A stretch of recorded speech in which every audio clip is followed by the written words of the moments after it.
Good evening. We are going to do our last video series on education. I have some slides here. How to learn, what to learn, why to learn. This is video number 9. I find I'm freer with videos. I've just taken one shot for this for 20 seconds, and I think my voice is more even than when we first began. So the end is nearer than when we first believed. If you're Christian, you can get the undertones.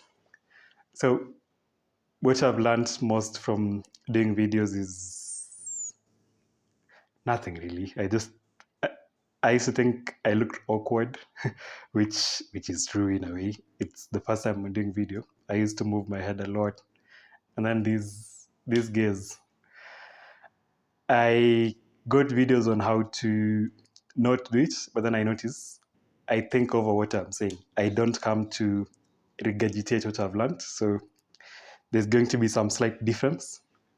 Maybe I can't do away with it, but we can see what to make do.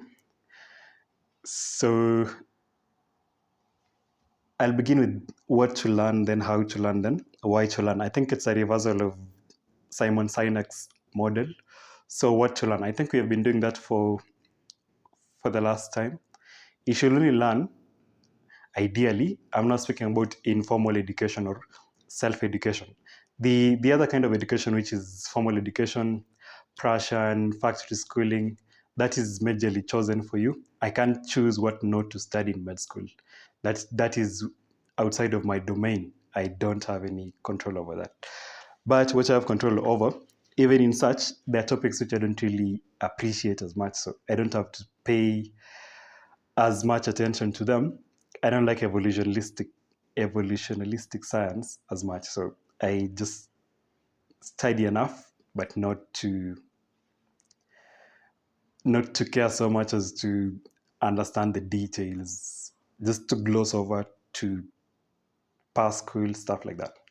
I wish education had a more realistic use where you're studying to know to use that which you are studying for your benefit. So that which matters now, the what to study is in your self-education, the one which you decide your curriculum. And I think you should study just what is useful to you in the immediate context. That is a weird confession. I have a girlfriend, so I've been trying to find books on marriage and dating. And as appears to me, John Gottman seems to have studied the most on this. His Love Lab has been there for the past 50 years now. And then there are books by all these books on attachment styles, the book on love languages. I think they are basic books everybody should read. All the books by John Gottman. Love languages, I think it's just one book. Attached, I think it's just one book. So while I was washing my clothes a few minutes ago, I was listening to the audiobooks, The 7 Principles of Marriage by John Gottman. And then the book we're doing in our book club now is 8 Dates by the same author. So I think, as a surprise to you, much of what you know about marriage is actually garbage. That's what I just found out. All those things we know, they're just hogwash, really.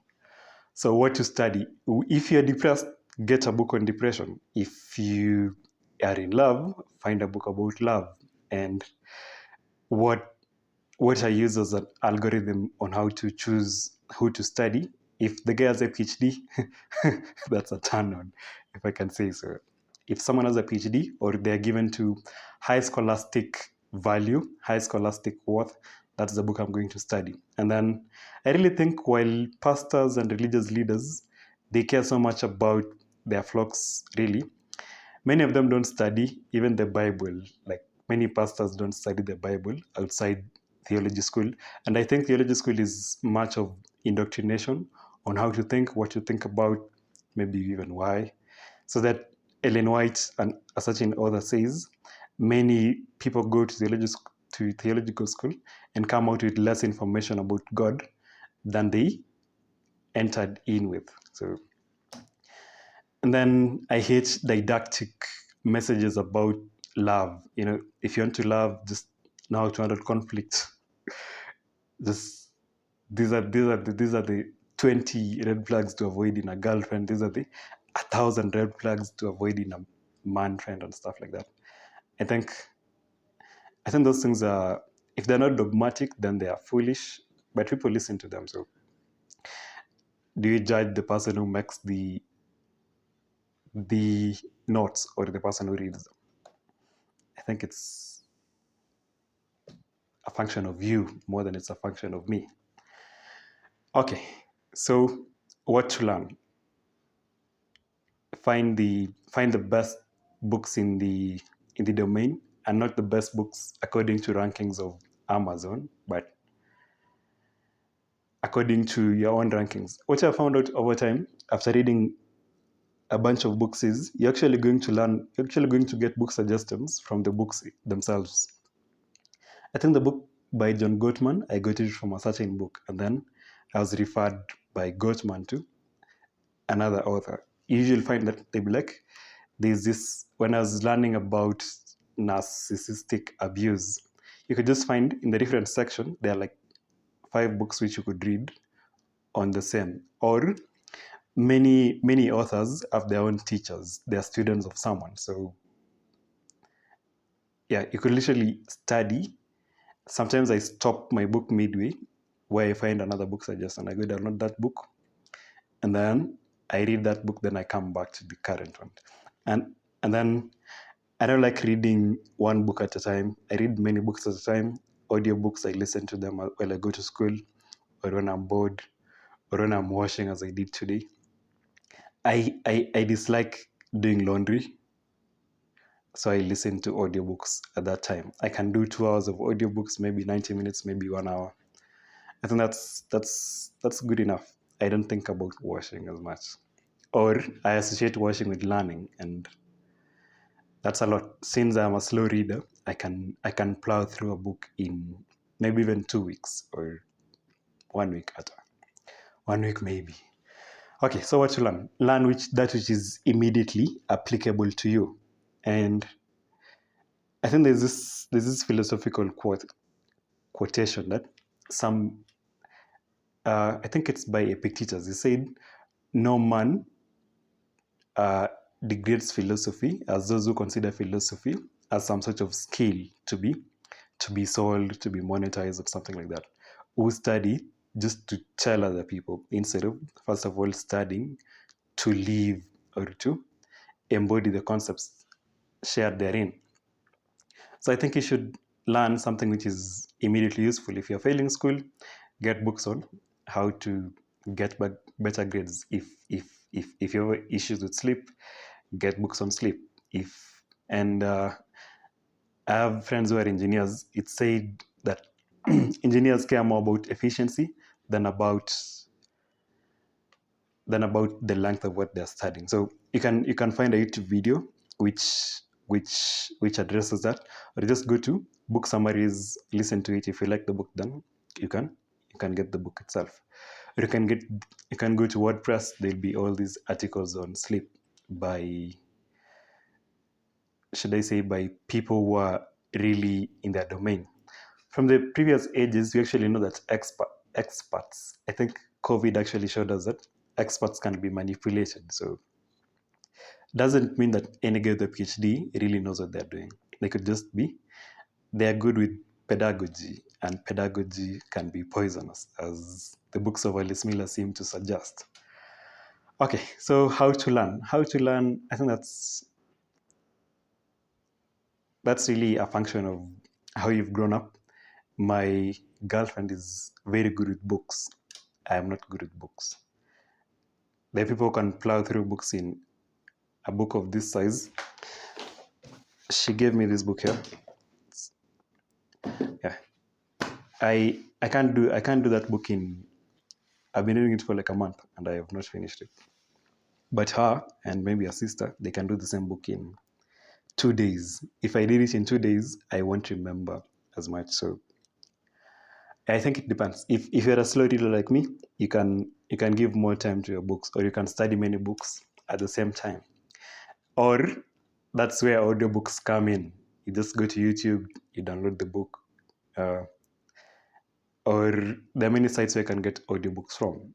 I think some Telegram sites were taken off, but there are ways to get audiobooks. I think if you just want to, you could, if you aim, or you could get someone who was an access to these sites. I don't remember. I remember such a lawyer had an access to almost all audiobooks.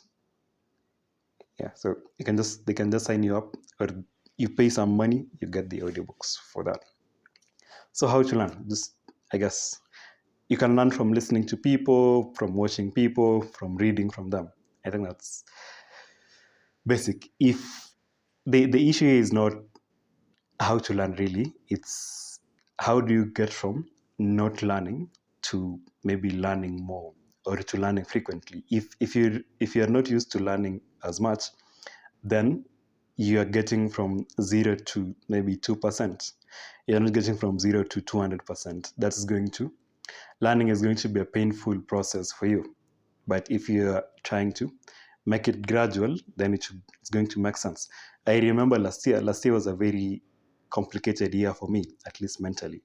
I failed school, then now it was difficult for me to sit down and study medical textbooks, because I interpreted it as me going to fail again. So I had to start at one page of a textbook, and those are my goals, and I'd feel all this palpitations as I studied the book. But yeah, the year ended, we passed. Now I can do maybe 20 pages of a textbook, or even a full lecture slide in a reasonable time.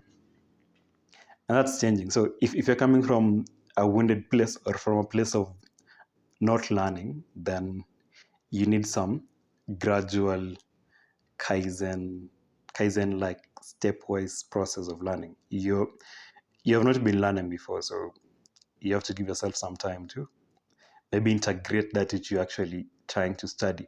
It's better to study a paragraph and to embody its principles than to study 20 pages and not know what you are learning.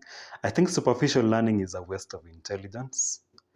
Really, a mockery, not a waste, really, a mockery of your time. What's the point of swiping through books as you're swiping through reels on TikTok or some of these social sites? Okay, so how to learn?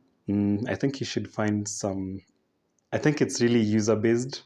For me, my days are largely busy, but I when I go to school and when I come back, or when I do something mindless like washing my clothes, that's when I listen to audiobooks. Or when I'm scared of going to school, I play audios. Let's say speeches by some people. I can play them while I'm in my room, or while walking on the road.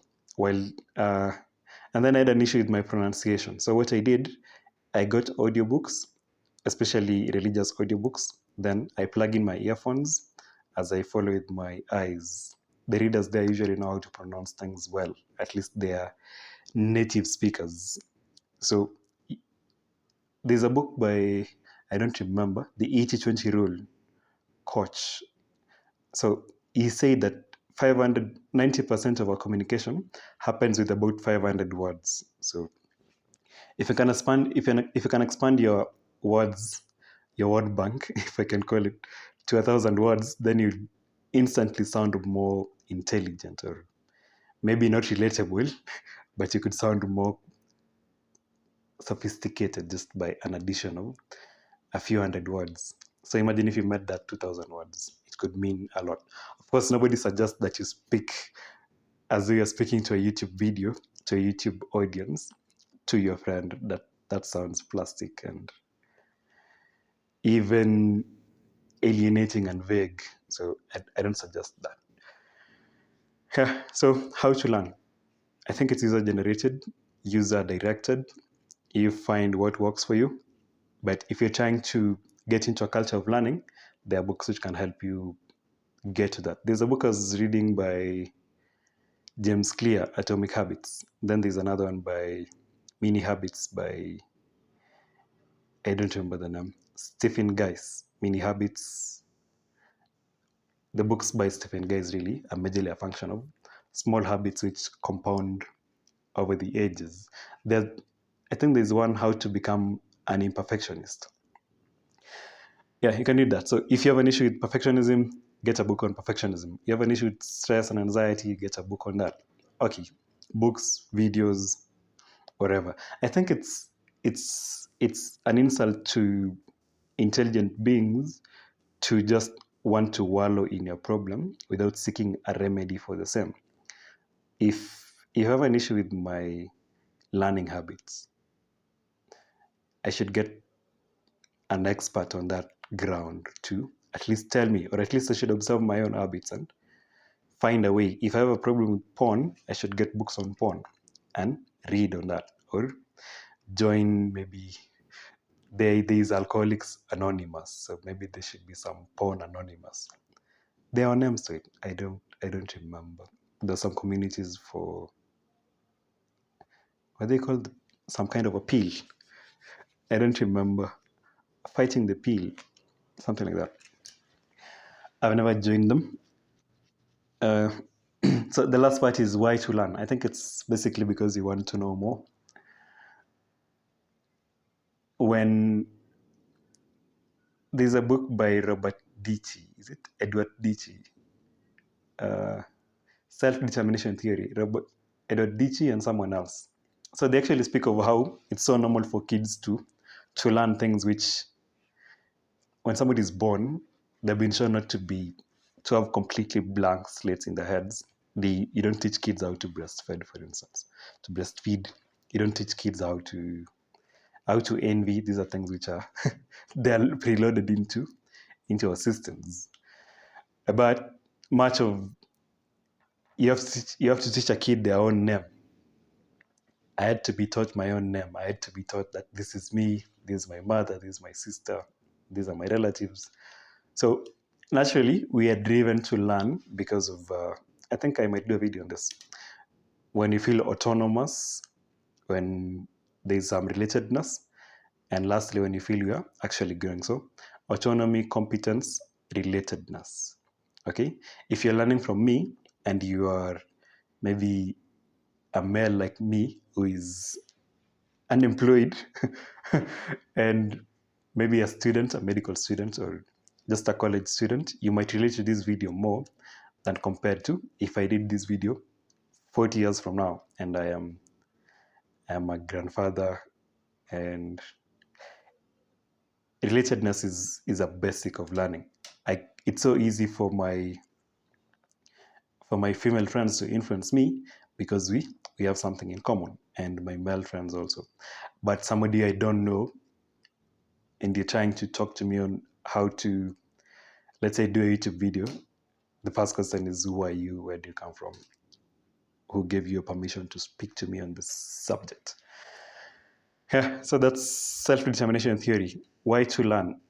Because naturally that's our preset. So the effect of factory schooling is we have less drive to learn after learning after formal schooling. Many of us read books, any book we found on the table.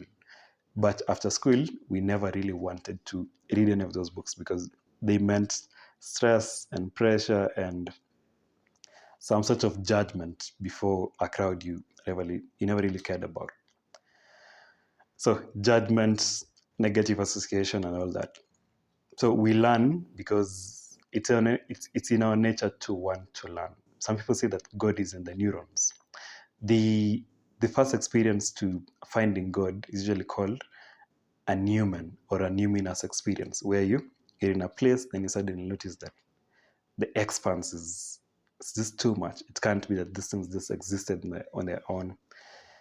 This is more than just pure chance. Maybe you're looking for how to learn. Then by some providential act, you clicked on a video like this. How do you explain that? It's not some YouTube algorithm. It's It's really a function of providence. Okay, so we learn because it's in our nature to want to learn. God put it in us to want to learn things. And two, because it's good to. It's good to learn. So what's the alternative? To become ignorant, to not know how to speak, how to communicate, how to put yourself across. Is that the alternative? And then we can also learn because we want to help other people. One of my most satisfying times is when I think there was a time I read a book on rape, and then I remember a friend of mine told me that they had such encounters before, and it was fascinating to know I could actually help someone through something like that. Yeah. So when you study something and you can help someone, I think it's like the biblical concept of salvation by faith. What do you call it?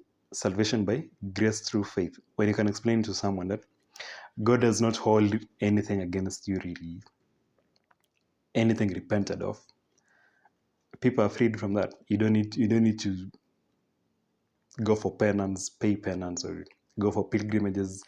You're free just because God wants you to be free. Those things are really relieving. Okay, so we learn also because we want to get better. I think this is where people try to begin. I think getting better should be an end in itself, not a goal to attain towards, because you can get better to a certain point. It's not that today I'm 20%, tomorrow I'm 40%, the next week I'm 90%. There's a upper limit, right?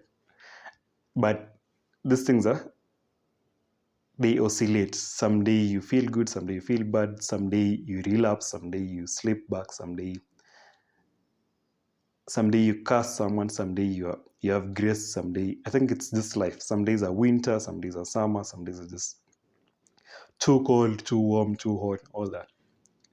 So education really is anything which prepares you to live life well, whether physically, socially, mentally, emotionally, relationally. These are things. Then if you're studying to get better at those, that's the good way. But if you're studying just to become rich, I think that's wealth should never be a goal. Wealth should just be something which happens. Okay, just like academic success, you don't really pursue academic excellence. You do some things, then academic excellence occurs on its own. Success cannot be pursued after all. You cannot make people love you. Yeah. So I think that's it. This will be the final thoughts on education, at least for this year. Then we'll go to other subjects. Video number 10.